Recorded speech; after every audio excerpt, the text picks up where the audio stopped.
반갑습니다. 이제 랩런트들 만나봤네요. 이런 경우는 처음입니다. 앞에서 이렇게 1시간 한 40분 정도 우리 성경적 세계관과 또 국가관을 했었는데, 또 랩런트들만 따로 모여서 이렇게 또 4차 산업혁명 시대와 랩런트라는 주제를 가지고 이렇게 할 수 있는 건 하나님 정말 저에게도 주신 또 응답인 것 같고, 또 우리 랩런트들도 지금 이 밤에 남은 자들 보통 랩런트들이 아니구나 제가 좀 확신하면서, 진짜 4차 산업시대에 빛을 발할 정량 응답의 추역으로 이 자리에 있는 우리 랩런트들이 꼭 응답의 추역으로 쓰임받기를 제가 간절히 기도하는 마음으로 오늘 함께 좀 나누고자 합니다. 서밋타임, 유목사님 그토록 서밋타임 가져라, 영적인 단을 쌓아라 그렇게 말씀하시는데, 솔직히 그래야지 하면서도 우리 잘 안 되죠. 그렇지만 이제 4차 산업혁명 시대는 아주 객관적인 현상이 되고 있습니다. 언젠간 되겠지가 아니라 이미 진행되고 있습니다. 그것이 우리 피부에 강하게 와닿기 시작할 때는 이미 이제 늦어버리는 거죠. 그러면 전도자를 통해서 이미 말씀을 통해서 4차 산업시대의 후유증을 대비하라 라는 분명한 말씀을 주셨다면, 우린 말씀 따라 말씀 순종하며 왜 영적 서밋타임을 가져야 되는지에 대한 그 시대적 당연 필요한 절대적 이유를 오늘 이 시간에 우리가 함께 기도 제목으로 확인하는 시간 되어야겠습니다. 자, 다니엘서 1장 우리 20절 말씀 나같이 함께 읽겠습니다. 시작. 왕이 그들에게 모든 일을 묻는 중에 그 지혜와 총명이 온 나라 박사와 술객보다 10배나 나은 줄 아니라. 아멘. 저는 솔직히 다니엘의 10배 뛰어난 지혜, 그냥 우리 기도도 하지만 솔직히 퍽 와닿는 그런 말씀은 아니었던 것 같아요. 굳이 다니엘과 같은 10배의 지혜가 있어야지 내가 먹고 사는데 이런 사실 지장이 없거든요. 우리가 먹고 살고 전도하고, 우리가 다락방 전도 훈련 떠나가고, WRC 가고, 우리 집중 훈련하고, 교회 예배 생활하고, 좀 적당히 어떤 직업도 어느 정도 갖고, 이런 우리의 일상을 살아감에 있어서 굳이 10배의 지혜를 강구하면서 여러분 필요하다고 느끼십니까? 아니거든요. 심지어는 우리 하늘 궁대가도 만들어지고, 천군 천사가 나를 보호하고, 흑암 결방이 실제로 되어지고, 이런 걸 우리가 일상 살아감에 있어서, 여러분 카페 가서 한 번씩 이렇게 맛있는 거 먹고, 맛집 찾아다니면서 또 인스타 찍어가지고 올리고, 이런 평범한 우리가 일상을 살아가는 데 있어서, 이런 우리의 영적인 신분과 권세와 특별한 영적 배경 이런 걸 강하게 내가 누려야겠다라고 안 느끼거든요. 그냥 살잖아요, 솔직히 말하면. 이미 받았으니까 그냥 살아도 무관해요. 근데 제가 4차 산업혁명 시대를 조금 보게 되면서, 다니엘이라는 증인이 좀 와닿기 시작했어요. 왜 하나님이 온 나라와 박사와 이걸 합친 것보다 총명이 10배나 뛰어나다. 지금 4차 산업혁명 시대에 이 인공지능이라는 것이 대두가 되는 이 시대에, 그래서 일자리가 점점 사라질 수밖에 없다라는 이 시대에 하나님이 우리 랩런트들에게는 그 모든 걸 초월하여서 위에서 하나님이 부어주시는 영적인 힘과 위에서 부어주시는 지력이 필요하구나, 지혜가 필요하구나, 세상에선 통찰력을 그래서 추구하지만 하나님의 영에 감동된 자의 그 지혜와 통찰력이 정말 요구되는 시대고 필요한 시대인데, 그렇다면 다니엘에게 우리 너무 중요한 증입니다. 이 다니엘에게 역사하신 그 성령이, 그 하나님의 지혜의 영이 우리 랩런트들에게 특별히 역사하시기를 저는 간절히 소망합니다. 그러면서 그 비밀이 뭐였는지 보니까 그의 서밋타임이 나옵니다. 6장 10절에 전에 하던 대로 하루 3번씩 무릎을 꿇고 기도하며 그의 하나님께 뭐하였더라? 감사하였더라 하였습니다. 우리 랩런트들이 정말 구원에 대한 감사, 이 전도운동의 대열 속에 시대적 주의 전도자를 만난 것, 이 교회를 만난 것 너무 감사하다. 이걸요 예배 때마다, 정시 기도 때마다 찬양하셔야 돼요. 하나님이 나에게 이런 신분을 주셨구나, 나에게 이런 권세를 주셨구나, 나에게 이런 특권을 주셨구나, 나에게 이런 배경을 주셨구나 라는 것에 대해서요 감사를 찾아내는 하루에 3번의 정시 기도. 이 속에 무슨 비밀이 있다? 이 바벨론의 모든 박사와 술객의 합친 집단지성보다, 그 합친 모든 집단적인 지혜보다도 초월하는 하늘의 지혜, 살리는 지혜를 하나님은 분명히 주시는 것을 우리가 증거를 통해 우리 보게 됩니다. 자, 4차 산업 시대에 여러분, 언제 이 이슈가 되었었죠? 처음? 이게 몇 년도였습니까? 기억나십니까? 2016년이죠. 바로 2016년에 스위스 다보스 포럼, 세계 경제 포럼인데요. 여기에 클라우스 슈밥이 이제 회장인 이 사람이 화두를 던집니다. 앞으로 뭐가 온다? 4차 산업혁명 시대 쓰나미가 온다 그랬습니다. 이 4차 산업혁명은 우리 삶 속의 모든 것을 바꿀 것이다. 이 변화를 받아들이는 사람과 변화를 거부하는 사람 사이에는 뭐다? 격차가 발생할 거다. 이 격차가 과연 어느 정도의 차이가 될지는 몰라요. 지금도 뭐 불평등이다, 뭔가 비닉 부익부, 이 뭔가 간격이 심하다라고 하잖아요. 근데 4차 산업혁명 시대가 되어지면 초엘리트와 이제 대다수의 이제는 처지는 사람들이 격차가 심각해진다는 거예요. 그래서 4차 산업혁명이 쓰나미다라고 표현을 합니다. 그러나 이게 2016년 1월 달에 이게 이슈가 되었을 때 솔직히 전문가들을 제외한 일반인들에게는 저게 뭔 말이야? 하나도 와닿지 않는 얘기였어요. 그러니까 바로 뉴스에서 때립니다. 야, 이게 4차 산업혁명이 뭐냐? 막 이슈가 되죠. 그러니까 막 다큐멘터리 만들고 무슨 교육 프로그램 만들고 유튜브 막 만들고 그게 한 엄청 이슈가 또 됐습니다.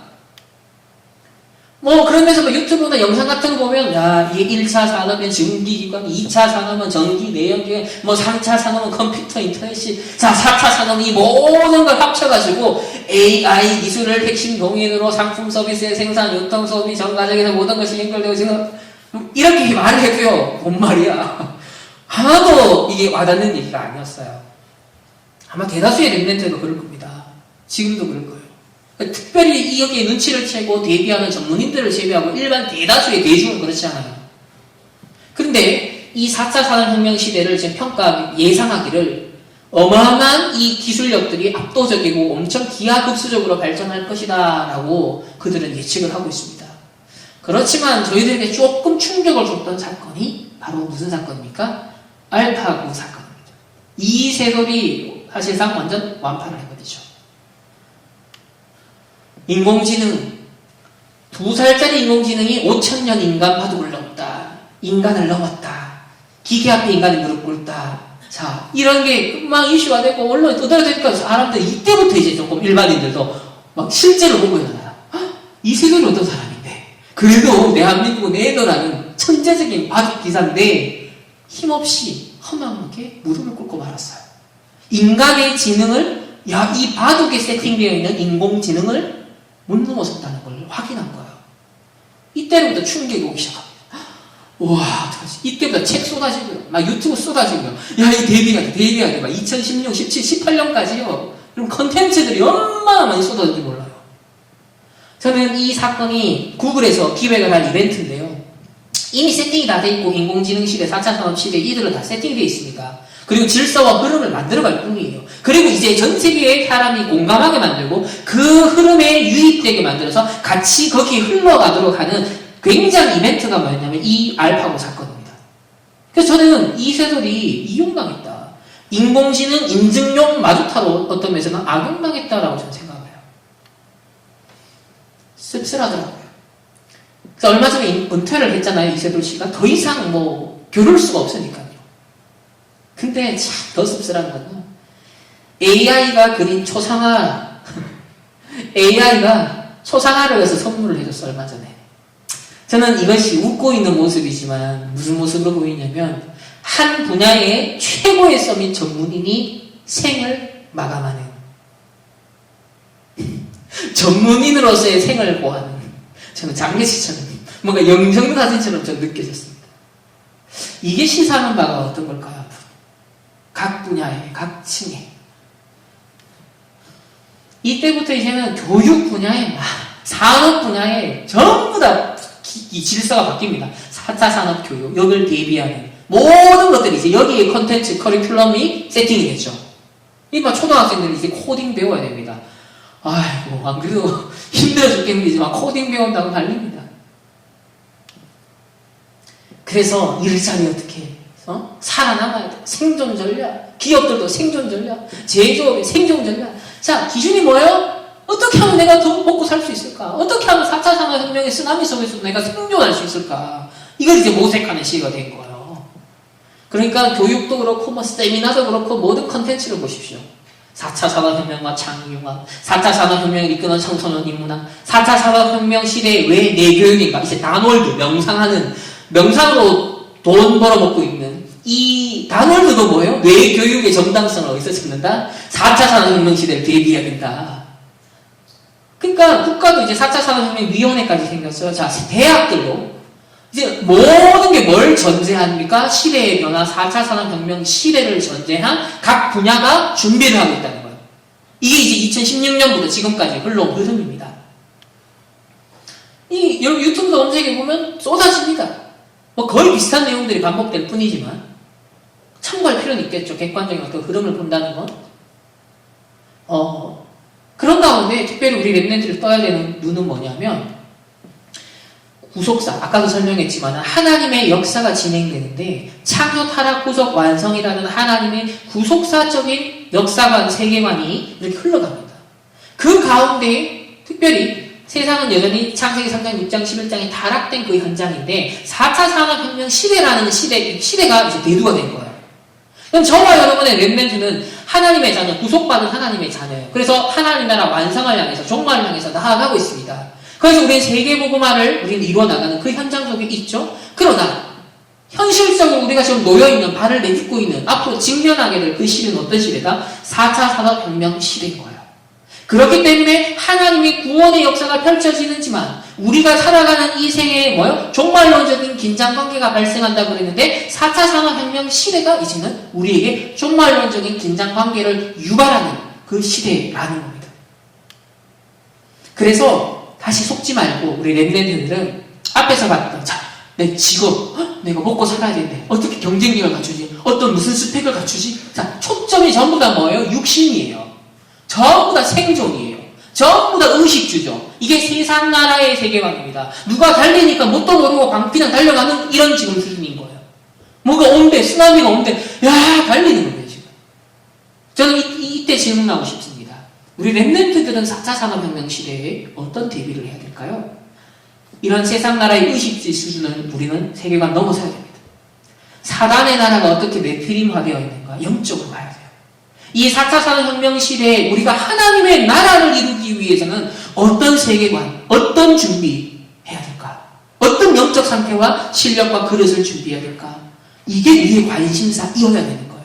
그래서 지금도 말씀으로, 기도로, 전도로 역사하시는 그 하나님, 지금도 구원의 사역을 이루어나가시는 구속사의 주인공 되시는 그 하나님이 4차 산업이 예외인가요? 아까 앞에서 국가가, 정치가 예외가 아니라고 그랬죠. 마찬가지로 4차 산업혁명 시대, 전부 다 의식주 문제에만 매달리는 이 시대에 전도자와 렘넌트가 활짝 눈을 떠야 되는 게 영적 선의 시대여서 이 시대가 어떻게 사단의 나라로 내피림화되는지, 동시에 이 흐름을 바꿀 하나님의 나라를 흐름을 바꿀 말씀기도 전도, 이 성취의 주역으로 나는 가야겠구나.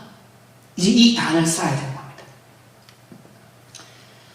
여러분, 다락방 전도운동의 정체성을 확인함에 있어서 류 목사님이 이제 이단 누명을 썼잖아요. 억울하게. 자, 1998년 8월 27일이면 아마 여기 있는 여러 렘넌트들이 아직 안 태어났을 때일 수도 있는데, 이때 정통교회는 천사 얘기를 잘 안 합니다. 정통교회는 귀신 얘기를 잘 안 합니다. 그러면서 류 목사님 막 공격했습니다. 류 목사님 막 천사, 귀신, 이런 현장에 있다는 얘기를 하다 보니까, 강조를 하다 보니까, 또 사단을 탁 꺾는 왕 대신 거기서 또 막 강조하면서 이런 얘기를 강조하셨단 말이에요. 그러니까 뭐라고 그랬냐면, 무당되고 귀신 들리고 실제 죽어가는 현장을 못 보니까 말씀으로 그걸 얘기해줘서 살려야 되지 않겠냐, 치유해줘야 되지 않겠냐. 무당사역을 이제 그 현장을 보시고 난 다음에 이거 영적으로 예수님 당시, 바울 당시에만 있는 얘기가 아니라 지금도 귀신이 역사하고 사단이 역사하고 있고 동일하게 우리에게 예수 이름의 권세를 주셔서 이걸 꺾을 수 있고 해결할 수 있는 이 답을 주셨는데 오늘날 교회가 잠자고 있었구나 라고 일깨우셨던 거거든요. 그러니까는 이런 누명을 정치적으로 나가셨단 말이죠. 자, 그러면 이런 영적인 세계, 귀신, 흑암의 역사, 사단의 역사에 대해서 한 시대 하나님이 전도자를 통해서 다시 얘기하고 강조하게 하셨던 이유가 뭐냐는 겁니다. 오늘날 바로 이 사단, 귀신, 흑암 2년단체뿐만 아니라 3단체를 통하여서 다 빼앗긴 거예요. 사단이 다 빼앗고 이 도구를 빼앗아간 거예요. 그래서 네피림 지렛대로서 인재를 장악했다. 명상을 하고 있고, 또 3단체, 12가지 문제, 그들은 막 인권, 자유, 평등, 해방, 너무 좋은 메시지를 던지면서 캠페인 운동을 하면서 그 세계관의 뱃슬에다가 담아서 우리 후대들을 끌고 가고 있다. 이제는 4차 산업혁명 시대라는 어마어마한 뱃슬을 만들어서 끌고 가고 있는 거예요, 지금. 이때 어떤 트랜스미션이 일어난다? 병신병, 중독, 질병, 변질, 하나님의 형상이 깨어지는, 하나님을 대적하여 높아지는 바벨탑, 인간의 교만, 일어나는 겁니다. 그럼 그들은 어마어마한 유일성 작품으로 시대에 막 지금 만들어갑니다. 플랫폼 미디어 향하겠죠. 이제 237 나라 모든 현장, 특별히 이 코로나 사태를 통해서 더더욱이나 4차 산업혁명 시대에 토대가 더 만들어졌습니다. 더 가상세계로, 더 빅데이터가 생겨낼 수밖에 없는, 지금 문화적인, 경제적인 변화들이 다 일어나고 있거든요. 이게 뭐 진짜 음모인지 아닌지 우리가 다 검증할 수 없지만 굉장히 의심스러운 부분도 많아요. 이게 단순히 우연히 코로나가 발생한 게 아닐 수도 있어요. 전도자의 말씀, 우리는 언약을 따라가야 하기 때문에 전도자가 뭐라고 말씀하셨는지, 하나님이 뭐라고 말씀하셨는지를 우리는 귀 기울여야 됩니다. 바울이 보면 2013년 10월 8일 2013년의 메시지입니다. 바울이 로마를 본 것처럼 앞으로 3단체가 이끌 성공을 내다보고 대비해라. 이미 성공했고 로마는 이미 성공했다. 그런데 이 3단체가 가져올 실패가 있다. 틀림없이 온다. 그때 이 3단체를 통해서 뭐가 온다? 시대적 위기가 온다라고 2013년에 분명히 하나님이 미리 말씀하십니다. 하나님은 뭡니까? 전도자를 세워서, 메신저를 세워서 자기가 행하실 일을 뭐다? 숨기지 아니하시고 미리 알리신다고 했어요. 그래서 이것을 막아줘야 된다. 바울은 이걸 막았고, 바울의 후손들, 후대들은 전도자들이 일어나 250년 만에 이 로마의 저주 재앙을 끝냈다. 이런 흐름을 읽고 있어야 한다라고 말씀했습니다. 지금도 마찬가지입니다. 이 흐름을 읽고 있어야 돼요. 자, 그러면 2020년 1월 1일 원단 메시지 2강 4차 산업 후유증을 막는 기도 계획과 시스템을 세워라. 앞으로 기도할 줄 모르면 인공지능에게 망해버린다. 큰 혼란 속에 빠진다. 교회가 기도를 안 가르치고 복음을 바르게 안 가르치기 때문에 우상 숭배하는 사람들이 내들고 있다. 즉 3단체 명상하는 사람들이 오늘날 3차 산업 장악하고 4차 산업까지 만들어서 뭘 대들고 있다. 그래서 기도할 줄 모르면 앞으로 이제 엄청난 어려움이 온다라고 하셨어요. 집중하지 못하면. 이미 대들어서 3차 산업을 가지고 갔고 4차 산업 심각하다. 하나님이 우리에게 그냥 기도해라, 그냥 믿어라 한 게 아니다. 어마어마한 비밀을 주셨다. 이 표현 안에 지금 담겨져 있는 건 어마어마해요. 지금 전도자가 다 설명할 수는 없어요. 그러나 어마어마한 비밀을 우리에게 주셨다. 다니엘에게 뭐다? 모든 박사술계 합친 지혜보다도 10배나 뛰어난 지혜, 어마어마한 하나님의 비밀이 담겨있다. 그래서 저는 한 가지 좀 장점이 있다면 전도자의 말씀을 가볍게 보지 않습니다.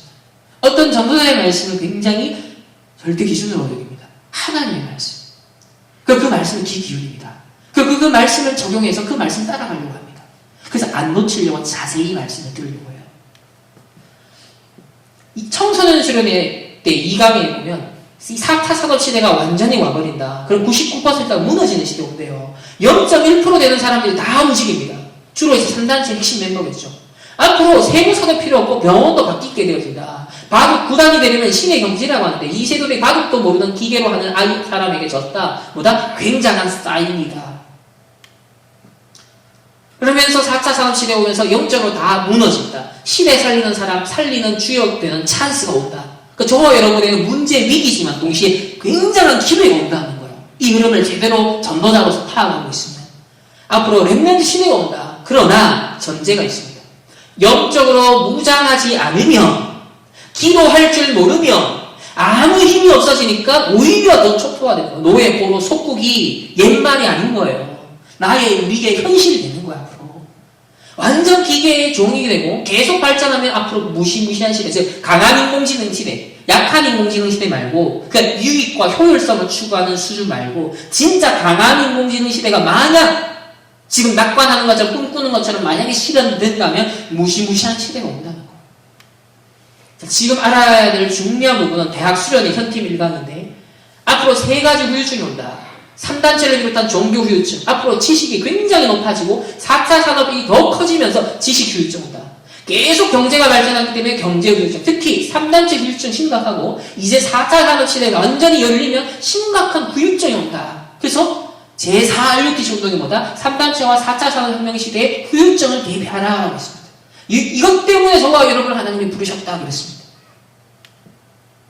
현팀 1강에 또 4차 산업시대가 왔다는 그 말은 전체에 영향을 준다는 말이다. 그건 앞으로 5년만 올 거다. 10년쯤 되면, 지금으로부터 10년쯤 되면 완전히 그렇게 된다. 이게 보통 이제 일반 전문가들도 상당히 예견하는 부분이죠. 잘못하면 지금 어른들은 뭐 활용도 못하는 상황이 올지도 모른다. 지금 코로나 때문에 이 인터넷이라든지 여러 가지 미디어 시스템을 활용하는 이거 뭐 할 줄 모르면 일도 제대로 못하고 재택근무도 제대로 못하고 저도 지금 RTS 강의, 오프라인 강의가 아니라 이 영상 찍어가지고 보내야 되고 막 이런 거 있거든요. 그러니까 이렇게 지금 사회 환경이 변화가 급진적으로 일어나고 있습니다. 기성세대들은 컴퓨터를 마음껏 활용도 못한다. 많은 사람이 앞으로 거의 문제 속에 빠지고 4차 산업이 열리면 99%는 병든다고 보면 된다. 전도자가 말씀하신 겁니다. 자, 이런 하나님의 말씀에 근거하여 우리가 4차 산업 시대에 오늘 뭐 짧은 1시간 안에 이걸 다 우리가 다루겠습니까? 그러나 핵심적인 어떤 우리 전도자가 떠야 될 눈이 뭔지를 좀 나누겠고요. 사실 지금 RTS 제가 이번 학기에 새로운 학기에 과목을 열었는데요. 그게 교양 과목으로 4차 산업 시대와 전도자라는 과목을 열었어요. 그러니까 한 학기 뭐 11강의, 12강의 뭐 진행이 될 건데 막 그렇게 세부적으로 쪼개가지고 하나하나 재해석해 나가면서 충분히 내용을 이 시간 전달할 수 없지만 이거는 어렴풋하지만은 아주 랩런트들이 기억해야 될 핵심적인 것만 오늘 조금 다루겠습니다. 자, 우리 구원의 길 메시지를 다시 떠올려 보십시다. 우리가 진단할 때 모두 일관성 있게 전도자의 능력을 갖고 적용하자 그랬죠. 4차 산업혁명 시대를 바라봄에 있어서도 창조, 타락, 구속, 완성이라는 틀을 갖고 보자는 거예요. 자, 원래 인간 하나님의 형상대로 지어받았고 모든 만물을 누가 다스리도록 하나님을 대신하여 대리 통치자로 세움을 받은 하나님의 형상대로 지음받은 그 인간에게 문화 명령을 줬어요. 정복하고 다스려라. 근데 오늘날 삼단체가 지금 이 주도권을 쥐고 있죠. 그래서 창세기 3장 문제 1에 12가지 문제 보면서 죄와 사망의 법, 지옥 배경, 사단의 함정 틀 올무에 갇혀버립니다.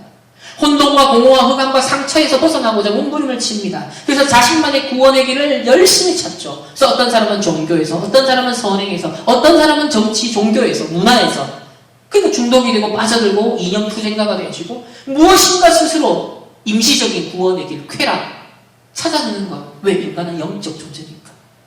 영혼의 결핍을 채워야 되니까. 그래서 인간적 해결책으로서 아까는 정치에 대한 얘기까지 했는데, 자, 오늘날이 뭔가 4차 산업혁명의 아주 이 압도적인 과학기술력의 발달이 기술이 마치 이 인공지능을 비롯한 이런 기술이 심지어 신으로까지 어마어마하게 하나님을 대체할 수 있을 만큼의 인간의 교만을 심어줄 만큼 자신감을 부여할 만큼의 기술력이 지금 다 다루고 있습니다. 이미 오래된 흐름이 우리 랩런트들이 벌써 10년 이상 스마트폰의 세대가 되었습니다. 그래서 뭐 진지한 거 싫어하죠? 세계관이 SNS를 통해 형성되고요. 가치관도 SNS를 통해 형성됩니다. 빠르게 공유가 되고요. 그러니까 성경적 세계관, 전도자의 세계관이 딱 중심에 안 서 있으면 이건 이랬다가 저건 저랬다가 생각이 마음이 완전 그냥 분열되어 있는 거예요. 상태가. 일관성이 없는 거예요. 일관성. 그러니까 집중될 수가 없는 거죠. 우리가 왜 집중이 안 되느냐? 내 상태가 일관성이 없는데 지금. 이거는 이래 돼 있고 저건 저래 돼 있고 다 흩어져 있어 지금. 그리스도라는 통일성을 가지고 그리스도라는 중심 관통하는 그 바늘을 가지고서 실을 엮어야 되는데 그 작업을 한 적이 없는 거예요. 세계관적으로. 그래서 게임에 엄청나게 중독되는 것은 마치 마약 중독과 같다. 폭력성을 띠고 분열이 일어난다. 심지어 이런 범죄까지 게임기 빼앗았다고 총 쏘고 게임 중독된 아빠 PC방 가는데 아들을 앉아가 어린 아기를 그냥 방치해서 죽여버리고 이런 범죄까지도 이런 그만큼 뇌가 망가진 거죠. 영적 상태도 무너진 거죠. 삶도. 왜냐하면 그 사람에게는 이 게임이 자기에게 재미를 주는 구원의 길이기 때문에 그래요. 그걸 벗어날 수가 없는 거예요. 또 방탄소년단에 오늘날 빠져들고 있는 우리 BTS에 빠져들고 있는 우리 아미 자, 이런 그룹들도 일종의 뭐냐면 자신에게 재미와 행복과 즐거움과 해방의 통로가 되어주는 거거든요. 뭔가 자신에게 삶의 의미를 주는 것 같거든요. 그게 일종의 뭐예요? 구원의 길인 거예요. 임시적이지만. 방탄이 던지는 핵심적인 메시지는 우리 UM에서 던진 메시지에 잘 나오는데, 타인의 시선으로 나를 보게 되고 누군가 만들어 놓은 틀에 나를 끼워 맞추는 게 급급했다. 이제 기존의 내 틀에 맞춘다고, 시선을 의식한다고 나를 가둬워서 살았다는 거예요. 솔직한 내가 되지 못했다는 거예요. 이제는 자신의 목소리를 당당하게 내라. 그래서 엘사가 Let it go 했던 겁니다. 자신을 끌어안고 천천히 사랑해라. 자기 자신을 사랑하는 게 모든 사랑의 열쇠다라고 너무나도 힐링, 해방, 사랑의 메시지를 던졌죠. 그러니까 제자가 일어납니다. BTS는 제가 매일 아침에 일어나고 제가 삶을 지속하는 이유입니다. BTS 전도자의 삶을 사는 제자가 나온 거예요. 이제 치유와 서밋 사역을 합니다. 저는 불안장애와 공황장애가 있었는데요. BTS 어머니 저를 치유했어요. 치유받으니까 진짜 증인되는 거예요. 막 서밋 사역하는 거예요. 제가 솔직히 오늘의 저로서 살아갈 수 있는 거다 삶의 이유입니다. 제 찬양 가사까지 나옵니다. 증인의 고백인 거죠.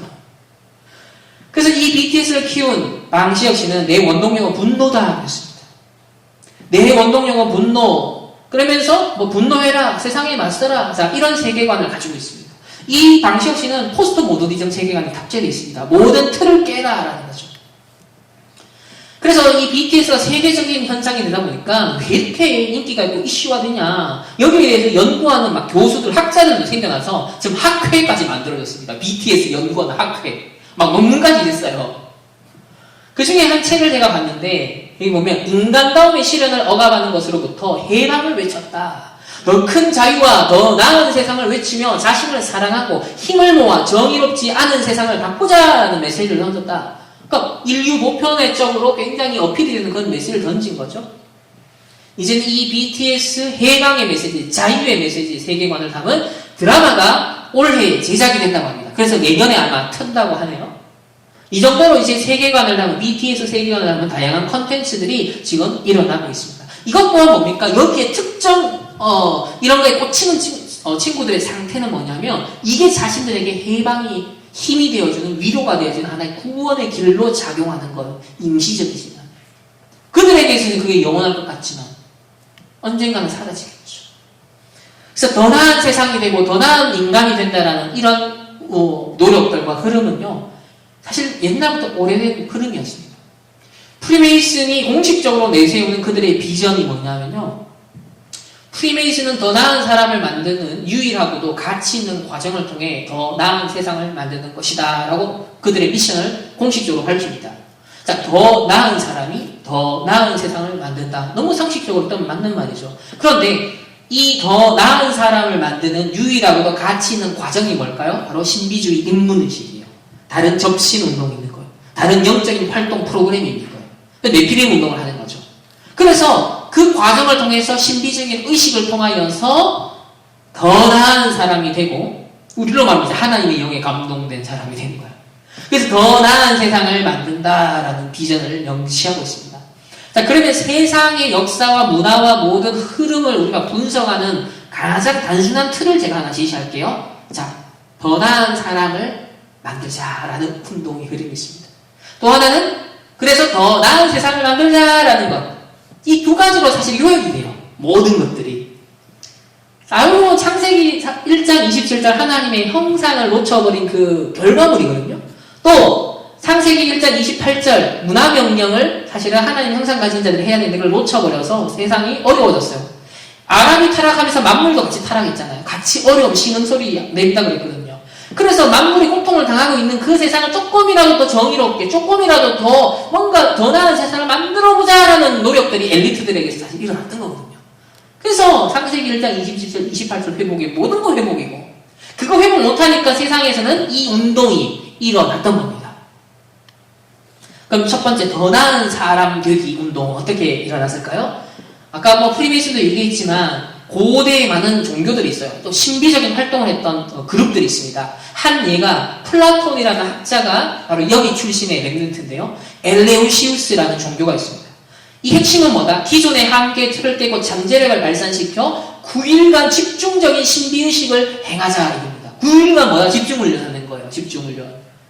그래서 매개체가 뭐냐, 프로그램이 뭐냐면 금식, 노래, 춤, 북치기, 독특한 의상을 입고 극적인 드라마를 연출하고 육체적인 탈진 속에 들어가며 환각제를 활용하고 자아각성 운동을 하고 그래서 그 BTS가 얼마 전에 그때 냈던 지난번 냈던 앨범 중에 그 디오니소스라는 그 컨셉도 그거예요. 결국은 이 흐름이거든요.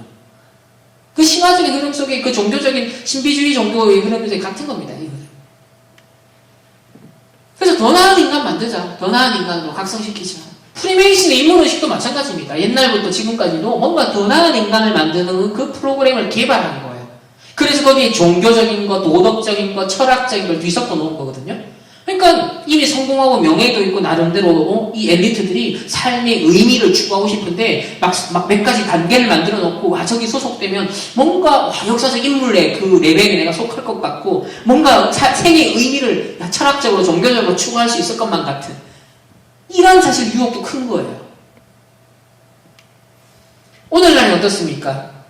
실리콘밸리의 엘리트들이 또 전 세계의 아주 서밋 엘리트들, 문화, 예술 분야 모든 엘리트들이 1년에 한 차례 모이는 컨퍼런스가 있습니다. 그게 어디예요? 바로 미국에 있는 네바다주에 있는 버닝맨 축제라는 것이에요. 이 버닝맨 축제에 모여서 그들만의 영성운동을 합니다. 그들만의 집중을 일주일 동안 거의 8일 동안 합니다. 8일 동안.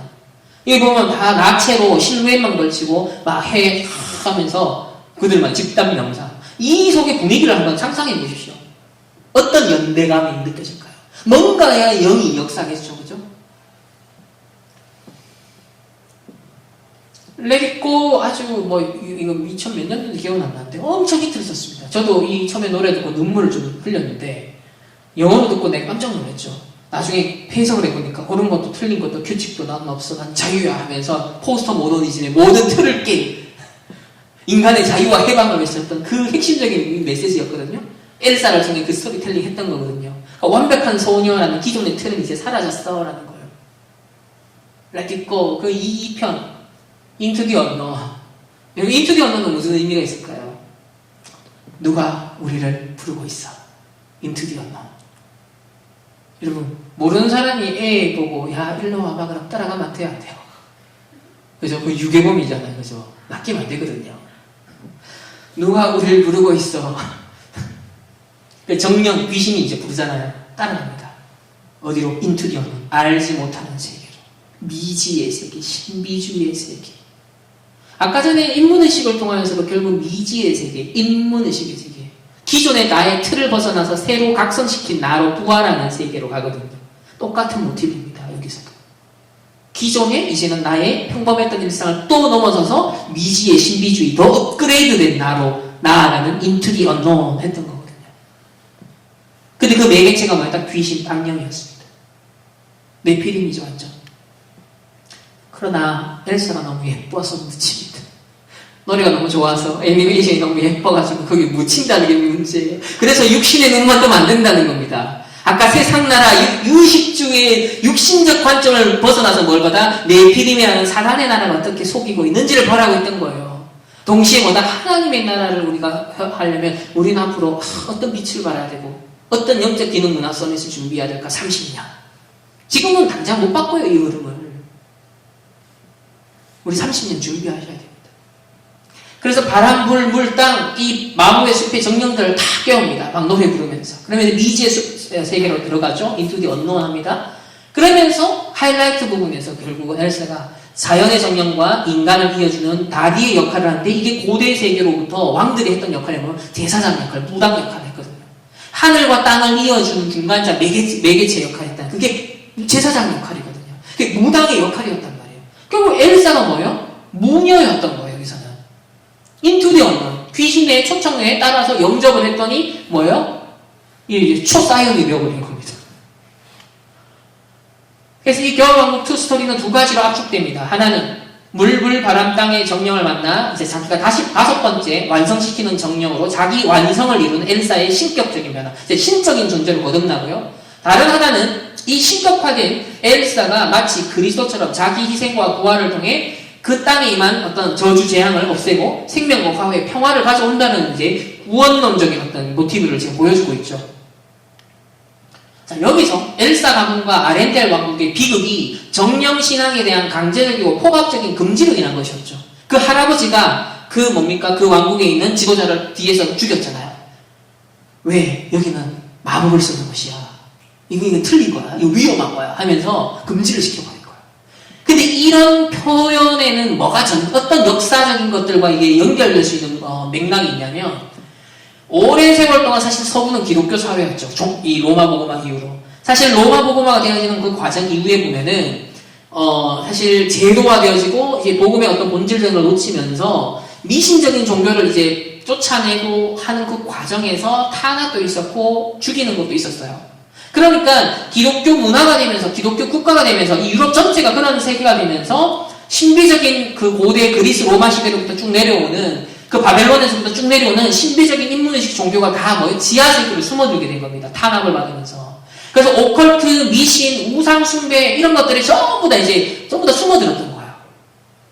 사실 유럽의 많은 기독교 국가들이 이 북유럽 같은 경우도 기독교화되기 전에 북유럽 신화, 미신, 정령 숭배 엄청 많이 섬겼잖아요. 근데 오늘날 이 유럽이 기독교가 세속화되니까 복음이 사라져버리니까 다시 미신으로 회귀합니다. 북유럽 신화가 뜨는 거예요. 그래서 엘사 스토리도 북유럽 신화에서 모티브를 따와서 분위기를 연출하는 거거든요. 영국 교회가 그때 쇠퇴하면서 젊은이들이 막 정령 숭배하고 막 무당에게 막 행위하고 막 땅에 대지의 영들을 깨우고 막 그런 영상 보신 적 있으세요? 유럽에는 지금 젊은이들이 그런 미신적인 세계관에 막 들어가고 있거든요. 그러니까 이 복음의 생명력이 없어지니까 옛날로 다시 돌아가는 거예요, 이 유럽이. 저는 요번에 코로나가 유럽이 겹치면서 전에는 서구 사회 사람들이 젠틀하고 여유있고 와, 우리나라보다 국민성이 좋아라는 우리 편견과 그런 게 있었거든요. 이번에 딱 보니까 아니었어요. 오랫동안 무신론을 주장하고 유물론을 주장하고 하나님이 없는 사상, 교회가 무너지니까 결국 영적인 힘이 없어지니까 정신적인 힘도 약화가 되었구나. 여유가 없구나. 결국 실존주의 사상, 살아남아야 돼. 내가 주인이야 라는 것 속에 휴식 없고 싸울 수밖에 없게 되는 거예요. 여유가 없어져 버렸어, 사람들이. 이 기독교가 한번 휩쓸고 그게 문화가 되고 어느 정도 뿌리가 내린다는 거 이렇게 중요한데 이제 그게 사라지고 나니까 이 서구 사회는 옛날에 그 바이킹족처럼 옛날에 그 미개했던 그런 했던 상태로 돌아가고 있구나. 저 그걸 보거든요, 지금. 그거 되게 연구할 만한 주제예요. 어쨌든 이 정통 기독교에 의해서 많이 억압받고 적대시되었던 많은 것들이 억압받았던 걸 사실 까는 겁니다. 그걸 뒤집는 흐름이에요, 이게. 오늘날 많은 문화 서밋과 헐리우드에 있는 많은 스토리 작가들이 이런 역사적인 의식과 맥락은 다 알려져 있습니다. 자, 프리메이슨이 교수들이 모이는 전문 컨퍼런스 모임이 있는데 거기에서 이 사람이 논문을 발표했어요. 신에 대한 새로운 관점과 종교 간의 조화를 이루기 위한 탐구. 거기서 뭐라고 그랬냐면 인간 내면에서 이제는 신성의 원천을 찾아볼 수 있기 때문에 더 이상 외부에서 신을 창조할 필요가 없다는 거예요, 외부에서. 그러니까 외부에서 개입하는 신은 하나님은 필요 없고 나의 내면의 신을 찾으면 된다. 모든 교육자들의 사명은 종교 간의 조화를 방해하는 것과의 투쟁하는 것이다. 왜? 유럽의 종교 분쟁, 종교 전쟁이 17, 18, 19세기 계속 반복됐단 말이에요. 종교 때문에 싸우고 분쟁하고 이런 비극이 많았죠.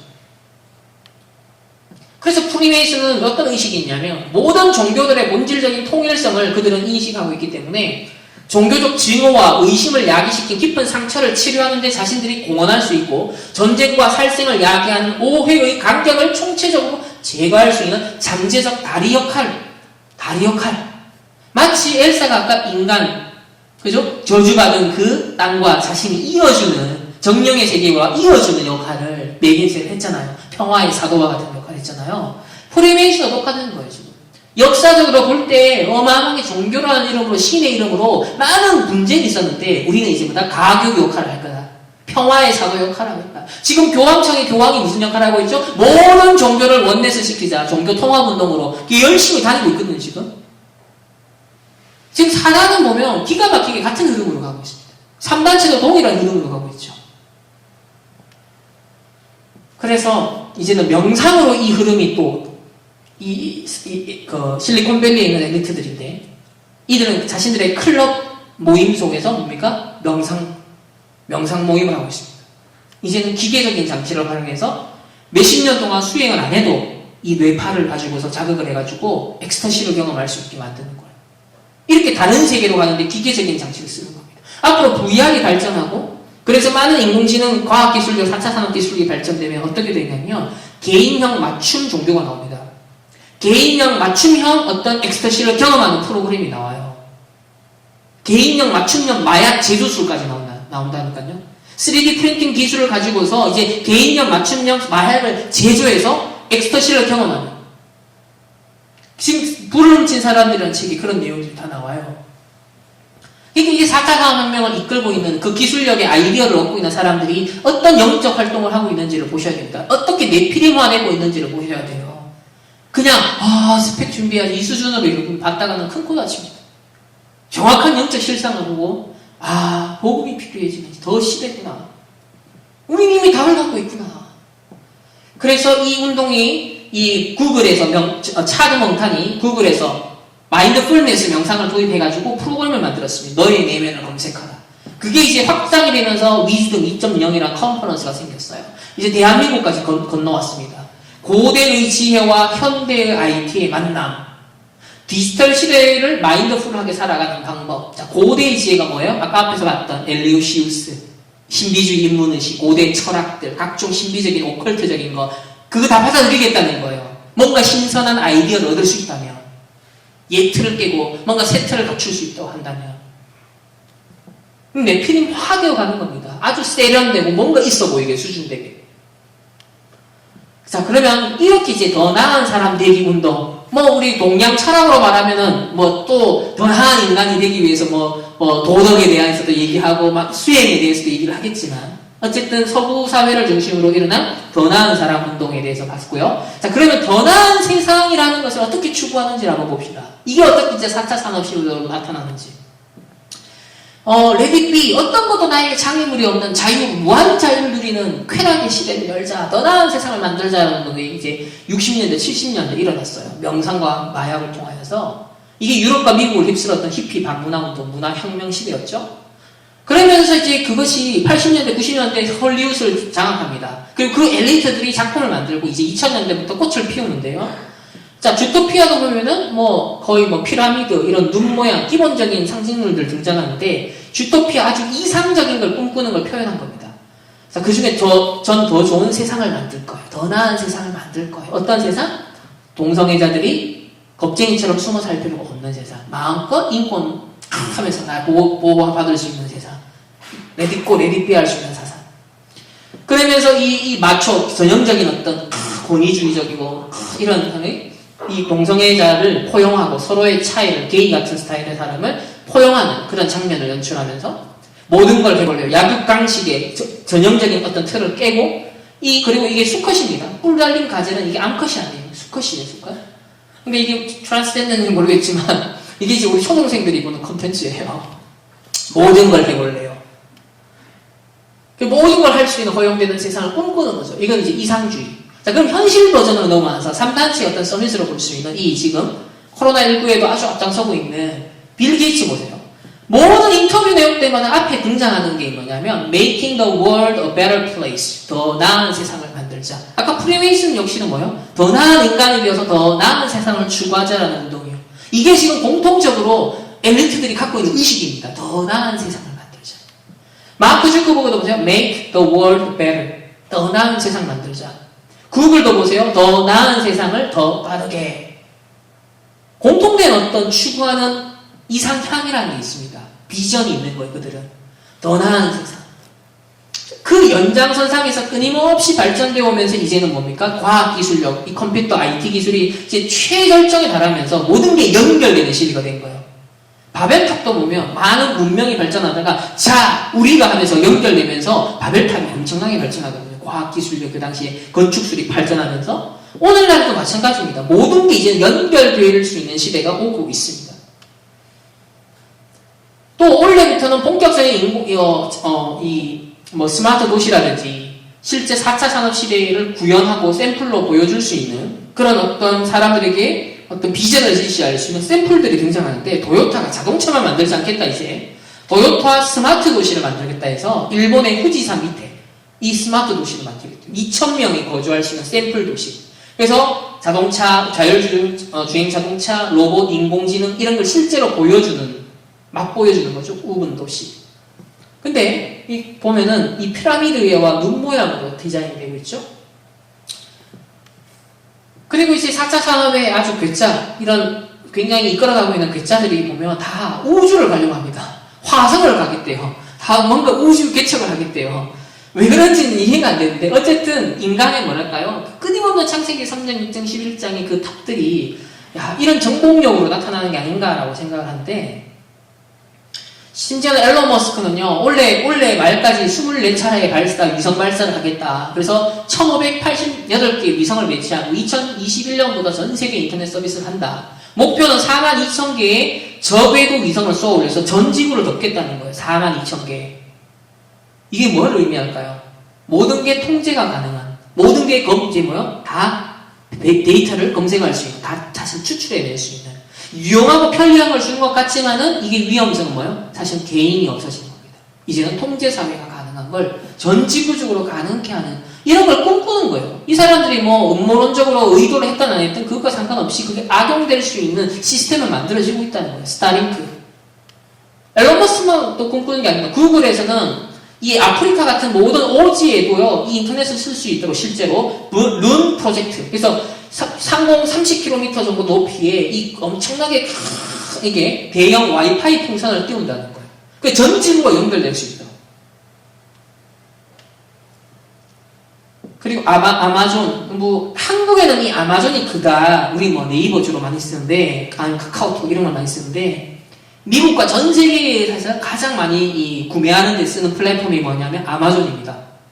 이 베이조스는요, 15분 만에, 얼마 전이죠, 15분 만에 15조 6천억을 벌었어요. 15조 6천억. 15분 만에. 지금 세상은 이래 돌아가더라고요. 4차 산업의 주역들은 이런 경제를 움직이고 있더라고요. 그러니까 우리의 힘과 우리의 능으로는 이길 수 없다. 그래서 중요한 건 이제 이겁니다. 데이터죠. 빅데이터 시대. 결국은 통제와 감시가 가능한, 분석이 가능해서 시대를 이제 디자인해 나갈 수 있는 겁니다. 예측 가능하게 만들어서. 근데 거기에 기반이 뭐냐면 데이터거든요. 이걸 누가 확보하느냐에 따라서 이제 권력이 생기는 겁니다, 앞으로. 군사력보다도 앞으로 데이터의 주권을 누가 쥐느냐에 따라서. 근데 지금 상황이 어떠냐면, 국내 기업의 80% 이상이 미국 아마존과 마이크로소프트사의 클라우드를 이용하고 있어요. 삼성과 LG, 대한항공 등 대기업도, 또 쿠팡, 배달의 민족, 넥슨도 아마존 클라우드의 데이터를 저장하고 있어요. 그 실제로 데이터, 중요한 정보들 다 어디에 있다? 선반체 기업에 다 있는 거예요. 이제 작년인가 그 뉴스를 보니까 미국 이제 국방부에서, 정부에서도 국가 기밀을 보관하는데 이제는 뭐 전부 다 데이터화가 되니까 이걸 어딘가는 보관을 해야 되잖아요. 그래서 민간 기업을 유치를 했는데 트럼프를 싫어하는 이 아마존은 떨어져버리고 마이크로소프트에게 그걸 줬어요. 그러니까 어쨌든 간에 군사 기밀까지도 이제는 빅데이터가 되는 겁니다. 이게 데이터화된다는 거예요. 그래서 여러분의 소중하고 개인적인 것들, 일정과 연락처, 사진, 동영상, 문서, 수집, 분석 다 하고 있고요. 여러분이 체크할 때 동의 그냥 했던, 그게 아무것도 아닌 것 같지만 그게 전부 다 빅데이터를 형성하는 하나의 관문이었던 거예요. 시작이었던 거예요.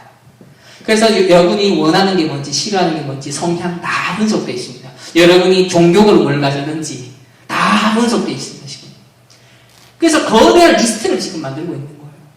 근데 이게 단순히 비즈니스 용어로만 쓰이겠냐는 겁니다. 창세기 3장, 6장, 11장 타락된 세계에.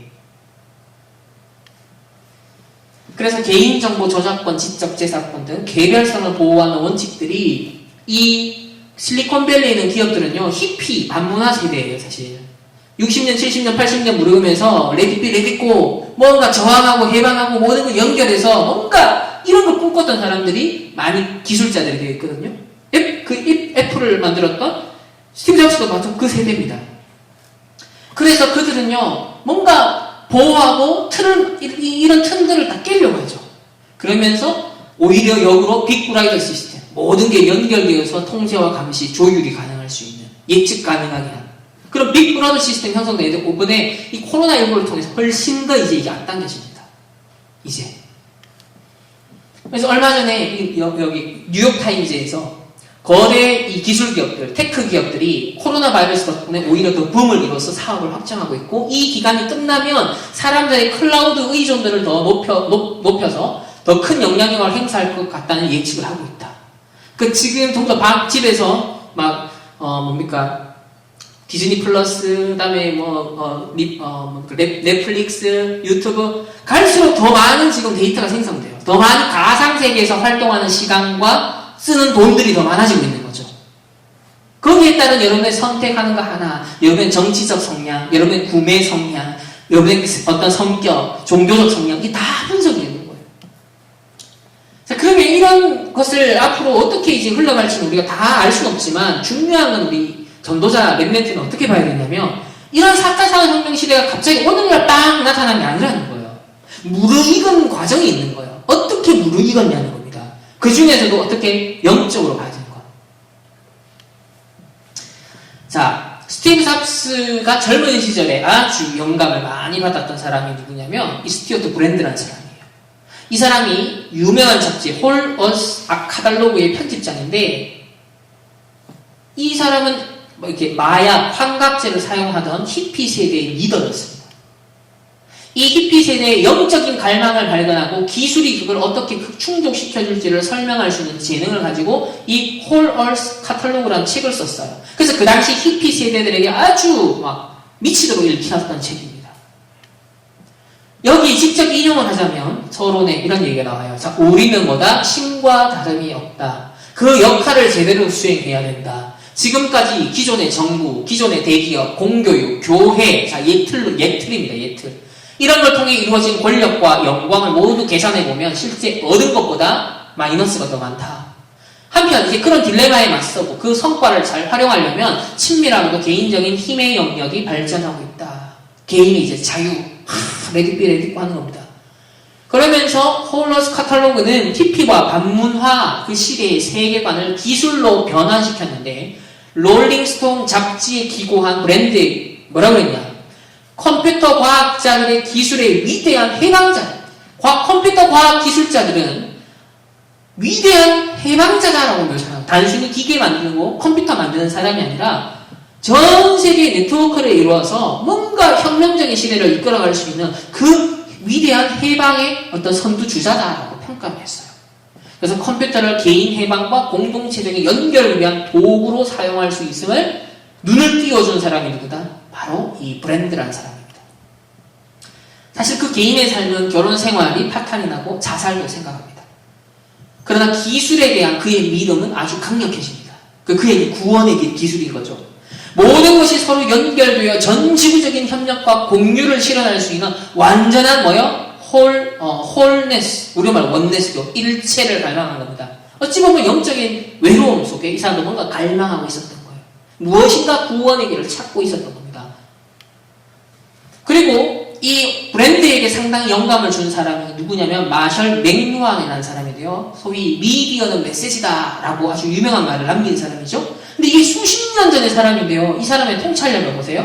자, 활자 시대엔 시각의 비중이 절대적으로 컸으나 전자매체의 등장으로 통감각적인 세계관이 돌아오고 있다. 세계관이 통감각적, 아주 전체적인 세계관이 돌아오고 있다. 전인격적인 어떤 통합적인 세계관이 오고 있다. 그럼 이 사람이 말하는 세계관은 뭘까요? 오늘날 컴퓨터 기술은 보편적 이해와 통합이라는 오순절의 상황을 만들어낼 수 있다. 여러분 이게 뭘까요? 오순절은 언어가 달랐던 각 배경이 날 때 15나라의 사람들이 모여서 성령으로 말미암아 소통이 되고 원네스에서 선교를 했잖아요.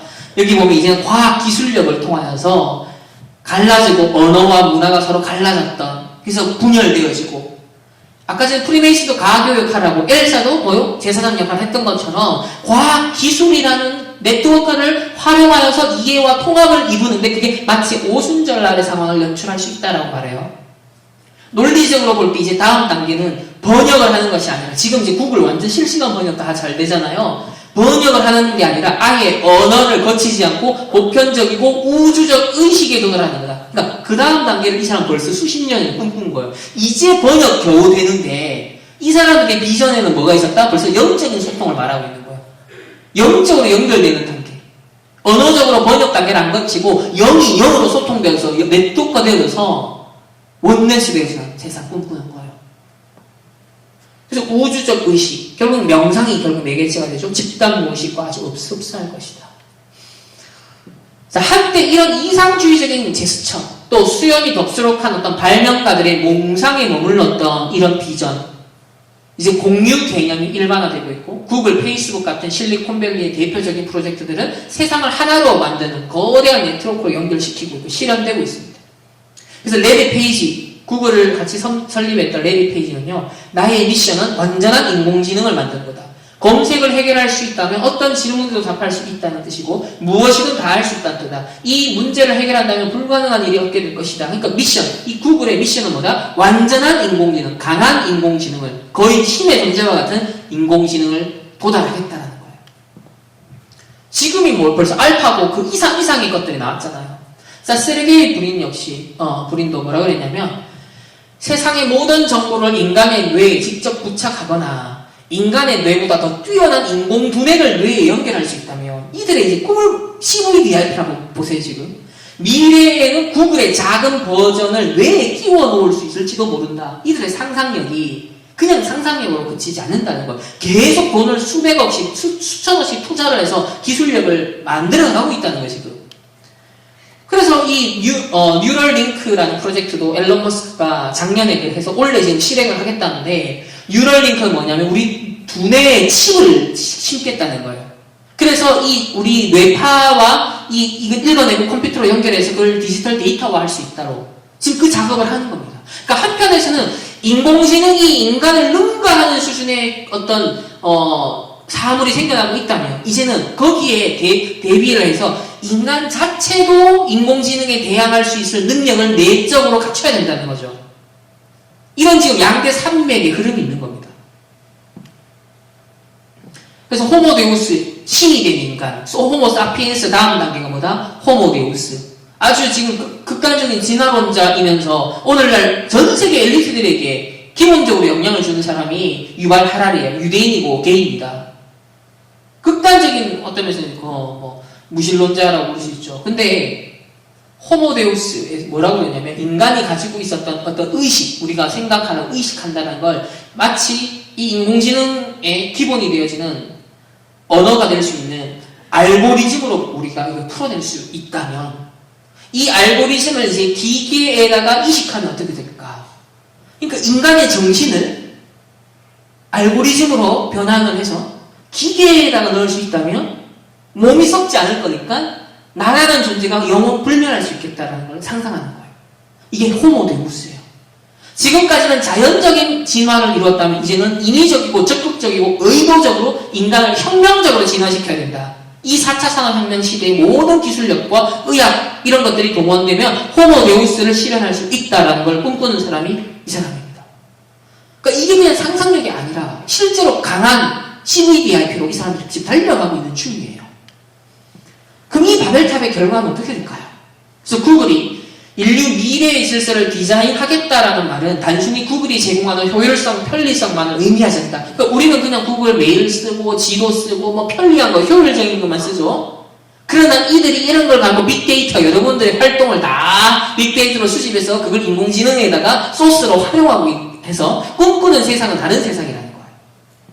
결국은 자율주행 자동차도 마찬가지고 지금 우버, 택시 그것도 마찬가지입니다. 다 빅데이터 형성을 위한 기반일 뿐인 거예요. 결국은 진짜 노동 어떤 면에서는 운전기사를 없애는 작업을 위해서 지금 사전 작업을 하는 거죠. 다윈이 주장한 인류 진화의 미래를 아주 인위적으로 의도적으로 디자인해 나가겠다. 그러니까 하나님께서 이 세상을 만드시고 하나님이 섭리하시고 하나님이 디자인해 나가시는 건데, 오늘날 이들은 뭐요? 이런 어마어마한 과학 기술력이 이제는 거기에 맞먹는 뭔가 대항할 수 있을 것만 같은 지금 자신감이 생겨나고 있다는 거예요. 그래서 타고난 존재로서의 인간을 초월하여 하나님의 형상으로서 만들어진 피조된 존재가 아니라 이제는 인간 자신이 자신을 업그레이드 시켜가지고 자신을 창조해서 살아가겠다. 이제는 그래서 성 개념, 젠더라는 개념 가지고서 남성, 여성 구별까지 깨버리고 이런 식의 시대인 거예요. 그래서 더 우월한 종, 호모데우스로서 인간을 스스로 창조해 나가겠다. 그래서 초기 구글의 담당자였던 에릭 슈미트 같은 경우는 그냥 일반적인 효율성을 제고하고 유익한 툴을 만드는 데 집중합니다. 그래서 책들을 막 전 세계 책들 다 스캔하고, 이것도 사실 불법이었다고 합니다. 업로드하고 지메일, 구글 덕스, 그 다음에 구글 지도 같은 제품을 개발했는데, 이제 문제는 2011년부터예요. 레리 페이지가 2011년에 CEO로 복귀하면서 특이점을 지향하는 것을 구글의 목표로 재설정합니다.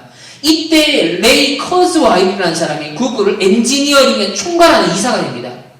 이 사람이 중요합니다. 이 사람 아주 연구를 많이 해야 돼요. 특이점 연다라는 책을 썼고요.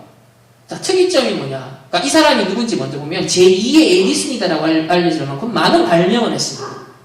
그러면서 많은 우리가 쓰는 지금 유용한 많은 보면 글자를 음성을 읽어주는 리딩 머신을 76년도에 개발한 사람이에요. 그리고 여러분 커즈와일 여기 신디사이저 어디 거 썼는지 모르겠지만 커즈와일 아시죠? 이거 취미로 만든 겁니다, 이 사람이.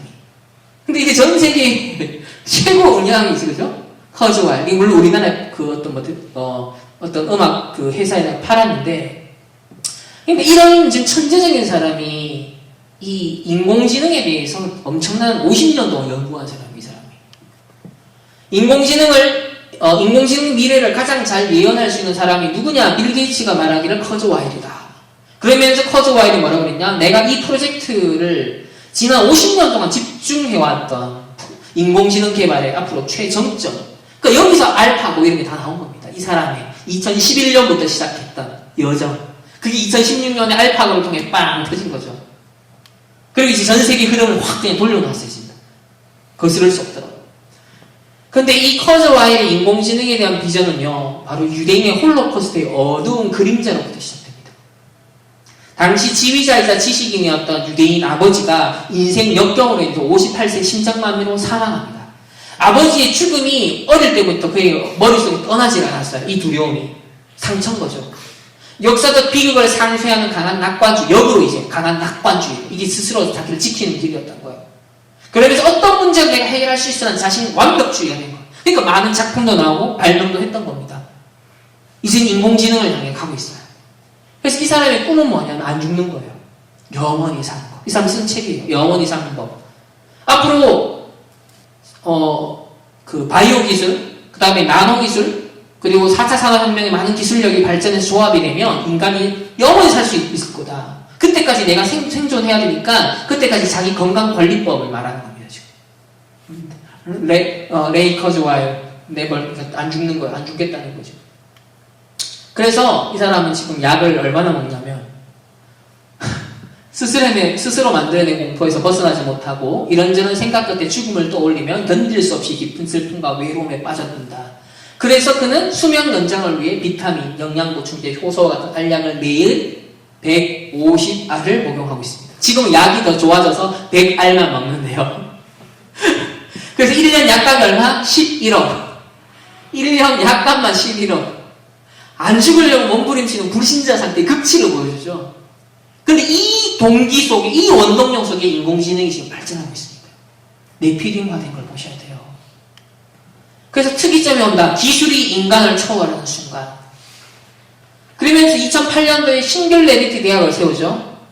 이 실리콘밸리에. 이게 뭐냐면 인공지능 시대에 탑 0.1% 리더. 이거 이끌어갈 수 있는 모든 사람을 다 컨트롤할 수 있을 만큼의 탑 0.1% 서밋을 만들겠다는 게 싱귤레리티 대학이에요. 여기 이 사람 만들고 구글이 돈 대주고 여기 보면 마태복음 3장 2절 회개하라 천국이 가까웠다. 이 말을 따온 겁니다. 싱귤레리티가 이제 가까이 왔다. 인공지능을 철저히 신봉하기 때문에 인공지능이 인간을 초인으로 만들며 세상을 지상 낙원으로 만들 것이다. 확신하고요. 그래서 이렇게 탄생할 지상 천국, 유토피아를 가리켜서 특이점이라고 그는 말하고 있습니다. 그의 논문, 영적 기계의 시대에 따르면 특이점 이후의 삶은 거의 황홀경에 도달한다. 아까 전에 브랜드도, 그 다음에 마셜 맥런도 뭐라고 했어요? 이제는 언어에 번역해서 소통되는 수준이 아니라 과학기술력으로서 또 소통하는 수준이 아니라 영적으로 집단 연결되는 시대를 꿈꿨잖아요. 이 커즈와일은 뭐라고 했냐면 특이점 이후 기술력이 크게 발전하게 되면 인공지능이 크게 발전하게 되면 황홀경에 도달할 거다. 그러니까 영적 세계에 대해서 이 사람은 다 그리고 있는 거예요. 인류 문명은 이제 외부로 확대될 것이고 이제 신이 되는 겁니다. 우리 주위에 존재하는 지능 없는 물질과 에너지는 아주 똑똑한 초월적인 물질과 에너지로 바뀌게 됩니다. 마치 하나님이 흙으로 하나님이 생기를 불어넣은 인간을 창조한 것과 똑같은 인간이 이제 신이 되는 거예요. 그러니까 특이점은 우주에다가 이제 아예 정신을 부여하겠다는 우주에다가 정신을 부어넣겠다. 하나님의 생기를 불어넣으신 것처럼. 그래서 이 종교 인류학자인 로베르트 제라치는요, 뭐라고 그랬냐면, 이런 종말론적인 인공지능을 꿈꾸고 있는 사람들 연구를 한 거예요. 그래서 기술 연구와 종교적인 카테고리가 놀라울 정도로 정교하게 일치한다. 그러니까 이 강한 인공지능을 꿈꾸고 이 기술력을 개발해 나가는 이 사람들의 특징이 종교성을 띈다는 거예요. 그냥 효율성, 편리성, 편의성을 제공하는 일반적인 착한 인지니어들 말고, 약한 인공지능 이런 거 말고, 강한 걸, 이 낙관주의를 가지고 유토피아를 꿈꾸는 사람들은 종교성을 갖고 있을 정도라는 겁니다. 이게 무서운 거죠. 그래서 이제는 계획되는 게, 과연 인공지능 새로운 신으로 승거될까? 인공지능 신을 섬기는 교회가 이미 실리콘밸리, 이 구글 출신의 엔지니어가 이미 등록했더라고요. 인공지능 신을 섬기는 교회가 생겼어요, 지금. 지금 활동하고 있습니다. 인공지능을 신으로 섬기는 교회. AI로 생성한 기도문 낭송하는 로봇이. 그래서 신이 되어버린 인간이 앞으로 탄생시키는 새로운 종교가 뭐다? 데이터교. 그러니까 이런 걸 지금 엘리트들은 논하고 있고 꿈꾸고 있다. 자, 바벨탑에 쌓여가고 있다. 창조주 하나님께로 돌려져야 될 영광이 앞으로 인간에게 돌려질 것이고, 더 나아가 첨단 기술은 문화 명령을 수행하는 아주 긍정적인 결과뿐만 아니라 오히려 더 바벨탑 같은 우상이 될 가능성이 크다라는 것이 우리 랩런트들이 봐야 될 현장입니다. 그래서 스펙만 준비하고 어떻게 살아남지라는 이 수준을 넘어서 여러분이 영적 서밋에 탁 올라서 네피림의 상황을 분별해라. 4차 산업혁명 시대의 진실과 영적 사실을 봐라. 그 속에서 나에게 왜 복음을 주셨고 나에게 왜 전도자를 통해서 미리 시대를 대비하라라고, 후유증을 대비하라고 말씀하셨는지, 왜 치유와 서밋의 여정을 말씀하셨는지. 그래서 하박국 1장 11절에 이미 말씀에 답합니다. 그들은 자기들의 힘을 자기들의 신으로 삼는 자들이라. 이에 바람같이 급히 몰아 지나치게 행하여 뭐한다? 범죄하리라. 여러분, 창세기 3장 타락된 상황에 있는 사람들이 만든 인공지능과 많은 과학기술력이 마치 과거의 다이너마이트를 긍정적인 목적으로 만들었던 그 노벨, 나중에 어떻게 해서 그게 핵폭탄, 원자폭탄, 사람을 죽이는 무기가 되었잖아요. 이게 인간에게 있는 양면성입니다. 죄성을 가진 인간에게 늘 대두될 수 있는 문제점이에요. 그래서 세상이 모르는, 보지 못하는 부분이 뭐냐, 12가지 문제, 사단의 역사를 못 보고 있다. 그러나 우리의 장점은 뭐다? 우리의 탁월성은 뭐다? 이 근본 문제를 보고 있다. 영적 문제를 보고 있다. 레리 커즈와일이, 우리가 딱 볼 때 전도 예상대로 보이지 않습니까? 저 사람이 하나님 떠나서 저 상처 속에 이 뭔가 매달리고 집착하고 있구나. 근데 그들이 지금 문화 명령을 왜곡해서 수행하고 있는 거예요, 지금. 그래서 만물이 신음하고 있죠. 그런 가운데 끊임없는 인간들에게는 이런 재앙들, 불가항력적인 재앙들이 지금 이제 코로나까지 겹칩니다. 이제 영적 문제가 올 수밖에 없죠. 영적 문제 시대를 만났다. 여러분 때는 더 만날 것이다. 4차 산업이 본격화되는 날 정신병자 꽉 나올 거다. 사실은 걱정 안 해도 된다. 여러분의 때가 온다. 교수님들이 돌아가지고 여러분에게 치료받으러 오는 날이 올 것이다. 전도자는 이렇게 예측했습니다. 그래서 다시 원론으로 돌아오면 하나님의 원래의 창조, 하나님의 형상대로 지음받은 원래 인간, 만물을 정복하고 다스릴 수 있는 청지기의 삶을 사는 대리 통치자로서의, 그죠? 문화명령. 누굴 통해서 회복하길 원하실까요? 3단체 사람이 아니라, 불신자가 아니라, 이념단체가 아니라 저와 여러분을 통해서 하나님 이걸 회복하길 원하십니다. 그래서 4차 산업혁명 시대에 저와 여러분의 가장 근본적인 힘, 세계관 어디서 준비된다? 이 62가지 전도자의 삶. 이게 우리의 무기입니다. 이게 이 흐름을 바꿀 수 있는 하나님이 주신 비밀 병기들이에요. 이걸 얼마나 묵상하고, 이걸 얼마나 같이 발견하고, 얼마나 내 것으로 만들고 집중하느냐가 이제 관건인 겁니다. 다니엘에게 하나님이 10배의 지혜를 주시더라. 그래서 24, 237 시스템 성전, 치유 시스템 성전, 치유, 그 다음에 서밋 시스템 성전, 특별히 4차 산업시대를 대비하여 교회가 앞으로 이 시스템을 준비해야 되고 여러분이 그 일의 주역이에요. 그래서 마지막 결론, 여러분 CVDRP 아까 이념단체도 봤지만 4차 산업혁명 시대의 흐름을 잠시 보면서 복음의 흐름, 복음이 이렇게 없어져 가는구나. 이렇게 인간이 신이 되려고 하는구나. 이렇게 하나님을 계속하여 높은 바벨탑을 쌓아가고 있구나. 많은 혜택을 주지만 유용성을 주는 것 같지만 사실 3단체와 또 이런 창세기 3장의 죄성을 가진 인간들은 반드시 그걸 악용할 수밖에 없는, 또 사단이 역사할 수밖에 없는. 그래서 이 현장의 흐름을 비전으로 내다보면서 하나님이 원하시는 세상이 원하는 나는 화수백주기까지 이 수준이잖아요. 의식주 문제 잘 해결해야지 이 수준이잖아. 아니에요.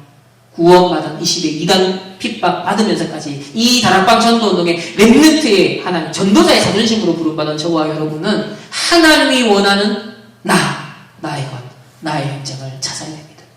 그리고 하나님의 말씀에 청종하십시오. 말씀은 정확합니다. 말씀 속에 길이 있고 답이 있습니다.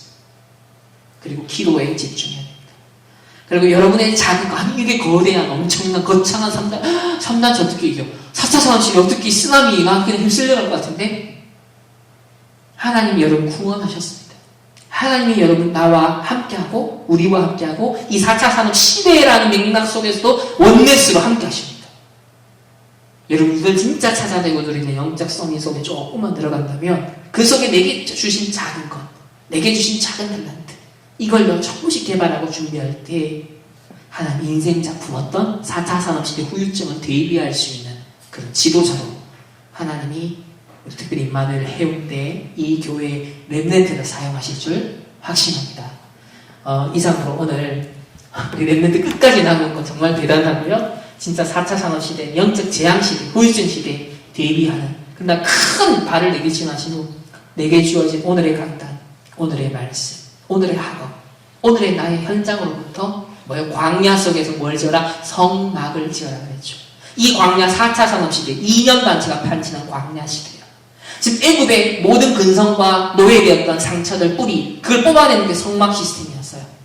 우리가 지금 이념 우리에게도 형성된 게 있습니다. 세상 불신자의 것들이 들어와 있어요. 흑암 문화가 들어와 있어요. 또 4차 산업시대의 어떤 공포와 두려움도 들어옵니다. 나는 과연 이때 살아남을 수 있을까? 인본주의가 또 들어와요. 이런 걸 다 빼낼 수 있는 시간.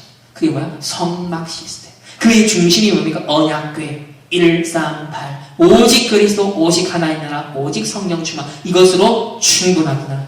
이것이 모든 것이구나. 이것으로 다니엘에게 주신 그 영적 힘과 지혜를 하나님이 나에게 주옵소서.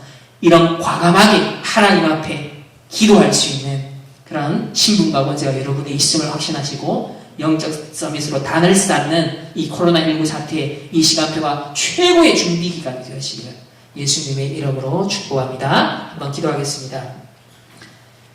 하나님 귀한 렘넌트들 오늘 늦은 밤까지 이렇게 집중할 수 있는 시간 주시니 감사합니다.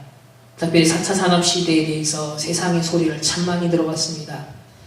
육신적 기준이고 전부 다 어떻게 살아남을까 생존을 모색하는 수준이었으나 하나님 전도자를 통하여서 4차 산업혁명 시대에 99%의 사람이 하나님 정신병 오고 무너질 수밖에 없는 이 시대의 후유증을 우리 전도자들 렘넌트들로 하여금 대비하라 하셨습니다. 이 말씀에 청종하고 순종하며 이 말씀이 우리의 세계관이 되어서 하나님 지금부터 작은 것이지만 영적 서밋, 기능 서밋, 문화 서밋으로 준비하는 언약의 여정이 시작되게 하여 주옵시고 다니엘에게 하나님이 부어주셨던 그 성령의 충만과 지혜의 충만을 우리 렘넌트들이 믿음으로 구하며 이 코로나19 사태 시간이 정말 최고의 영적인 서밋의 단을 쌓는 최고의 시간으로 하나님께서 축복하여 주옵소서. 감사드리며 살아계신 예수 그리스도 이름으로 기도합니다. 아멘. 감사합니다.